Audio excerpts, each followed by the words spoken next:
mais um vídeo, meus amigos, mais um tema de direitos políticos para nós trabalharmos aqui no canal do YouTube do Direção Concursos, curso totalmente gratuito sobre direitos políticos na Constituição Federal. Meu nome é Robson, eu sou professor de Direito Eleitoral do Direção. Prazer, uma alegria muito grande estar aqui compartilhando esse conteúdo com vocês. Nós estamos estudando o tema direitos políticos previsto na Constituição Federal. Certamente esse assunto vai ser cobrado na sua prova do TSE Unificado. Estamos estudando as situações constitucionais de inelegibilidade, porque você sabe, o nosso objetivo aqui no Direção é te levar do zero até a nomeação. Do zero até a nomeação e esperando ainda essa nomeação no ano de 2024. Perfeito? Nós ainda não temos o edital publicado, nesse momento que eu estou gravando, pelo menos, e esta é a hora de nós aprimorarmos a nossa preparação, de nós adiantarmos aquilo que a gente já sabe que vai ser cobrado na prova, porque quando o edital sair, aí sim a gente parte para aqueles assuntos, aqueles temas que o edital trouxer, que a gente não estava aí com certeza que iam cair. Vendo as inelegibilidades, meus amigos, vocês se lembram, inelegibilidades são situações concretas, são situações fáticas, onde a pessoa que quer concorrer a um cargo público, que quer se candidatar, não pode ter nenhuma das situações de inelegibilidade, sob pena de não poder concorrer àquele cargo, ok? Próximo tema de inelegibilidade que nós temos que ver é o tema da inelegibilidade reflexa, a inelegibilidade do parente. Carinhosamente eu chamo aí de inelegibilidade do parente, para que você não se esqueça do núcleo, pelo menos, aqui da inelegibilidade reflexa. Meus amigos, toda vez que eu tenho que corrigir uma questão com vocês sobre inelegibilidade reflexa, toda vez que eu tenho que te apresentar o tema inelegibilidade reflexa, eu digo para você com toda a honestidade do mundo, no meu modo de ver particular, é o tema mais difícil do direito eleitoral para ser cobrado em prova. E por que eu digo isso? Porque existem muitos detalhes, muitas nuances que você precisa compreender para, na hora da prova, você conseguir colocar no papel, você conseguir colocar ali no gabarito, ou, eventualmente, numa questão discursiva, o teu conhecimento, conseguir acertar a questão, marcar o ponto e depois partir para a nomeação, tá certo? Isso, né, você pode até discordar de mim em relação à dificuldade, mas eu quero que você coloque isso no contexto da prova, tá? No contexto da prova do CESP, por exemplo, vamos imaginar o edital traz a prova em certo e errado, 120 itens, 150 itens, 200 itens talvez, e aí você tem, no meio disso tudo, que parar para resolver uma inelegibilidade reflexa. Não é das tarefas mais simples no contexto da tua prova. Às vezes, aí no conforto do teu ambiente de estudo, no local aí onde você está habituado a estudar, fazendo só isso, você vai olhar, o professor está maluco, isso aqui não é o fim do mundo. Mas se você coloca nessa perspectiva do dia da prova, me parece que talvez, pelo menos como eu já te falei, na minha opinião, é o tema mais difícil para ser cobrado na prova de direito eleitoral. Beleza? Vamos lá então. Nós começamos o estudo da inelegibilidade reflexa, que é a inelegibilidade por parentesco, apresentando para você justamente o artigo 14, parágrafo 7º da Constituição, que é o artigo que traz a redação dessa norma.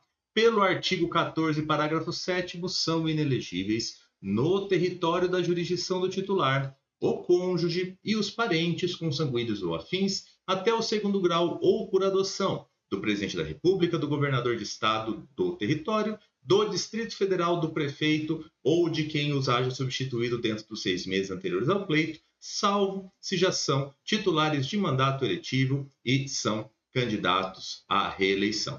Esta é mais uma hipótese, claro, de inelegibilidade relativa, porque ela leva em conta diversas situações, o cargo que você quer concorrer, o cargo que você exerce, o grau de parentesco, o território, tudo isso você tem que considerar. Então, para que a gente consiga compreender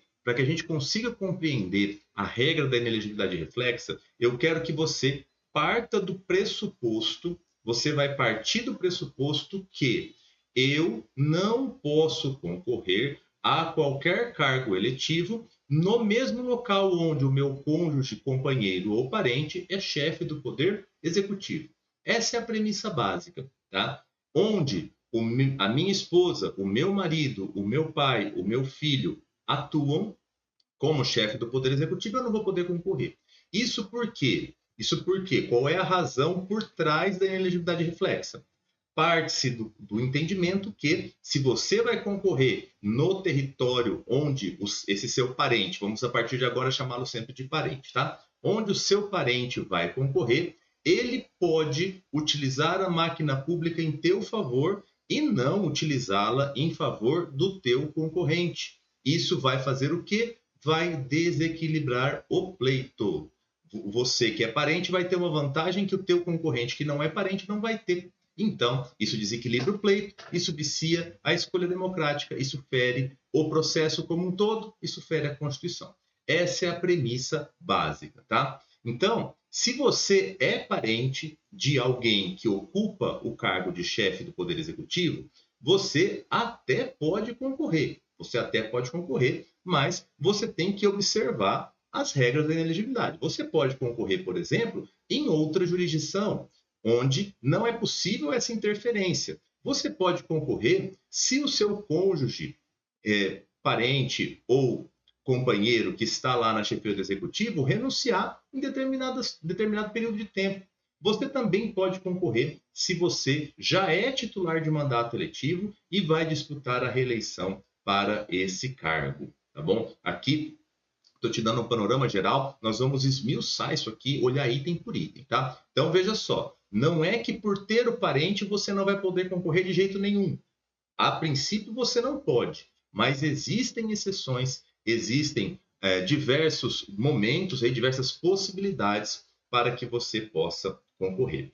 Eu gosto de estudar inelegibilidade reflexa pelo tempo aí que a gente já tem de cadeira aqui, né? O tempo estudando com vocês. O método que me parece mais tranquilo é nós pensarmos em perguntas. Tá? Eu gosto de estudar a inelegibilidade reflexa perguntando para você e te apresentando a resposta. Então, vamos ver se você gosta de estudar desse jeito. Se você gostar, coloca aqui nos comentários para a gente saber que a gente está no caminho certo. Primeira pergunta que eu quero fazer. Professor, quem gera a inelegibilidade reflexa? Quem causa a inelegibilidade reflexa? Esse é o primeiro ponto que você precisa identificar para acertar uma questão dessas. Quem gera inelegibilidade é o chefe do poder executivo. Ele pode ser o presidente da República, o chefe do Executivo Federal. Ele pode ser o governador do estado, o chefe do executivo do estado membro ou do Distrito Federal. Pode ser o prefeito municipal. O prefeito municipal, obviamente, chefe do executivo municipal. Grande dica aqui para você: quem ocupa cargo no poder legislativo não gera inelegibilidade reflexa. Se a minha esposa é vereadora e eu não tenho cargo nenhum, a minha esposa é vereadora no município X, eu posso concorrer no município X? Posso. Mas não é parente, não é cônjuge, professor, não entra na regra? Não entra na regra. Quem exerce função no legislativo não atrai, não gera, melhor dizendo, inelegibilidade reflexa. Toda vez que o CESP for te cobrar inelegibilidade reflexa, tanto o CESP quanto a FCC, FGV, enfim, agora nós estamos falando do CESP aqui no contexto TSE unificado, mas eu posso falar isso das outras bancas. A grande maioria das vezes é caso concreto para você analisar. E aí, primeira coisa é isso, quando você vai fazer aquelas marcações ali do lado da sua prova, para você mapear o teu enunciado, se você chegou ali e você viu que quem está causando, supostamente causando, a inelegibilidade reflexa está no legislativo, questão acabou, isso não vai dar inelegibilidade reflexa. Beleza? Que mais? Quem mais gera inelegibilidade reflexa? Não são somente os titulares, tá? Os titulares do Poder Executivo. Também gera quem substituiu ou sucedeu o mandatário do Poder Executivo. E aí você já sabe, eu já te falei outras vezes, substituição é algo temporário, sucessão é algo definitivo. Então, essa substituição ou sucessão que aconteça nos 6 meses que antecedem ao pleito. Se houve essa substituição, essa sucessão, nos 6 meses que antecedem ao pleito, este substituto, este sucessor, atrai para os seus parentes, gera para os seus parentes a inelegibilidade reflexa, e essa regra também se aplica nas eleições suplementares, conforme o STF decidiu, na repercussão geral, tema 781. Essas hipóteses são aplicáveis às eleições suplementares. Então, primeira pergunta respondida, é só quem está no Poder Executivo, desde que ou substituiu ou sucedeu nos 6 meses antes do pleito. Pergunta de número 2. Pergunta de número 2. Sobre quem recai a inelegibilidade? Quem fica inelegível em razão da regra da inelegibilidade reflexa? Vamos lá, vamos responder essa pergunta. Primeiro, fica inelegível o cônjuge ou companheiro. O cônjuge ou companheiro. Aqui, a jurisprudência tanto do STF quanto do TSE é pacífica, no sentido de que a inelegibilidade se estende ao companheiro independente do formato desta relação, se for uma união estável, hétero ou homoafetiva, ok? Não importa o formato da relação, a situação de companheiro vai ficar inelegível, tá? Quem mais fica inelegível? Os parentes consanguíneos ou afins até o 2º grau ou por adoção. Então, por isso que a gente fala em inelegibilidade do parente. O parente aqui, para fins do nosso estudo, o parente é o cônjuge ou companheiro e o parente até o 2º grau ou por adoção. Aqui, primeiro cuidado que você precisa ter. Se a prova narra para você o texto vai mencionar o grau, você tem que tomar cuidado, porque é 2º grau, não é 3º, não é 4º e assim por diante. 1º grau, sim, porque até o 2º grau. Então, parente em 1º grau e 2º grau. Ou parente por adoção. Aí, você vai analisar quem é essa turma. Quem é essa turma? Vamos lá para o direito civil, vamos lá contar parentesco. Quem é teu parente em linha reta? Seu parente em linha reta, seu pai ou sua mãe, seu filho ou sua filha, são seus parentes em linha reta de 1º grau.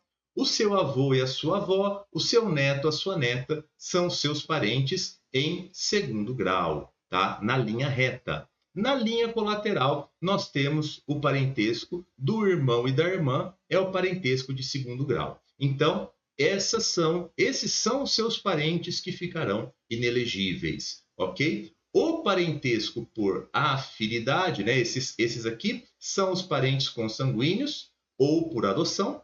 E os parentes afins, o parentesco por afinidade, é aquele parentesco que gera em relação aos parentes do seu cônjuge ou do seu companheiro. Nós falamos, né, na letra do direito civil que cada cônjuge ou companheiro é aliado aos parentes do outro pelo vínculo da afinidade. Por exemplo, a sua sogra, o seu sogro, são seus parentes por afinidade. Então, você vai pegar aí a equivalência. Então, por exemplo, sua sogra e seu sogro não podem concorrer, porque o seu pai e sua mãe não podem. Seu cunhada não pode concorrer, porque seu irmão e sua irmã também não pode. E assim por diante, tá?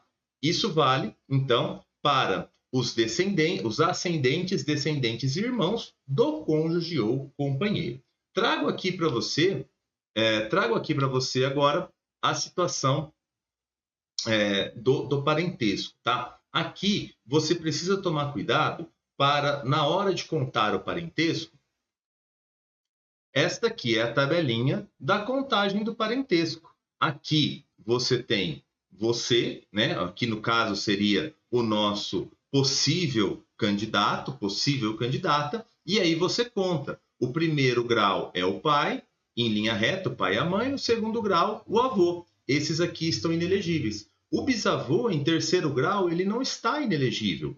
O filho está inelegível. O neto está inelegível. O bisneto aqui, que seria o 3º grau, não está.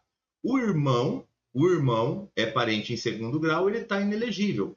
O sobrinho e o tio não estão. o sobrinho e o tio não estão, e assim por diante. Então, na hora da prova, se o teu examinador, ao invés de colocar o grau, ele colocar que o tio vai concorrer, a tia vai concorrer, você tem que conseguir fazer a contagem, tá? A contagem dos graus no momento da prova sem ter a informação. Você sabe só que é até o segundo grau. E aí, como é que você conta? Você vai de você até o antecessor comum, né? Até o antecessor comum entre você e a pessoa que você quer saber e conta os graus. Eu quero saber qual é o grau de parentesco do meu irmão. Então, como eu faço? Eu estou aqui no meu, eu quero saber do meu irmão. Eu estou aqui, meu pai é o nosso antecedente comum, 2, o meu irmão é parente de segundo grau. E o meu tio? Para o meu tio eu tenho que ir até o avô.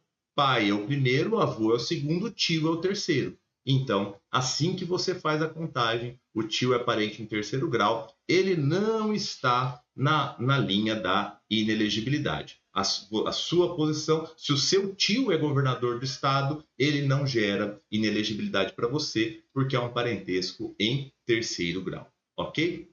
Então, você pode tanto ser perguntado pelo número do grau, é o segundo grau, quanto pelo nome, né? Tio, sobrinho, mãe, pai, e aí você tem que saber sair disso no momento da prova. A terceira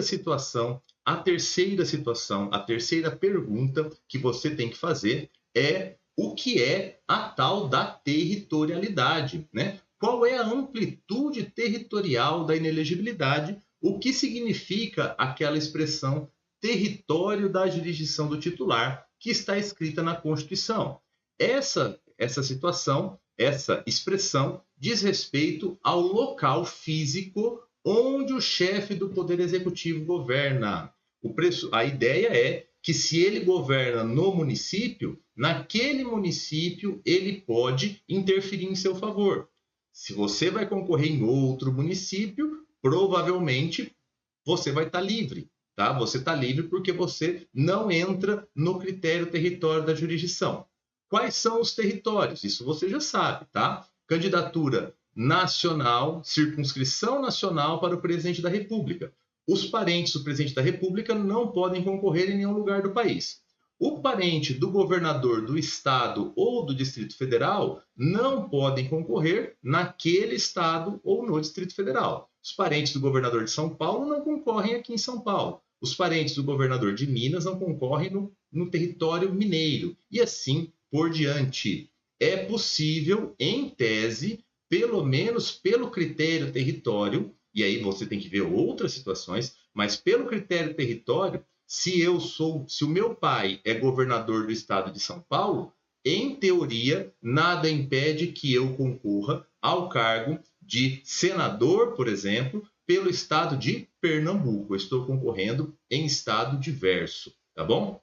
O prefeito é mais tranquilo, porque a circunscrição é municipal. Então, não pode ir no município, só preciso que você atente. Aqui para o prefeito tem uma interpretação judicial, uma interpretação do TSE um pouquinho mais alargada, porque ele vai pegar o município, o próprio município onde o prefeito governa, e também os municípios que são limítrofes, que fazem divisa, ou aqueles que são resultantes de desdobramento, incorporação ou fusão realizada na legislatura imediatamente anterior àquele pleito, porque isso pode configurar prefeito itinerante. Vamos falar especificamente do prefeito itinerante mais para frente. Então, veja só, quando eu falo de território, eu tenho que tomar cuidado com essa questão do prefeito itinerante, tá?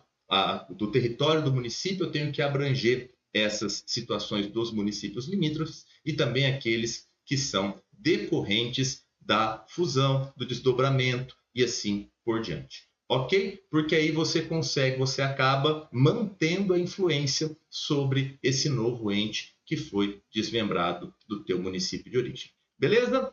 Terminamos aqui a primeira parte da inelegibilidade reflexa. No próximo vídeo, a gente vai continuar destrinchando esse assunto aqui, mostrando para você cada detalhe para você acertar as questões que o CESP trouxer para você sobre inelegibilidade reflexa na prova do unificado. Se você gostou, não esqueça de deixar o seu like. Se você tem dúvidas, aqui eu acredito que você terá muitas dúvidas. Deixe aqui também nos comentários, a gente vai respondendo. Beleza? Até o próximo vídeo. Um abraço.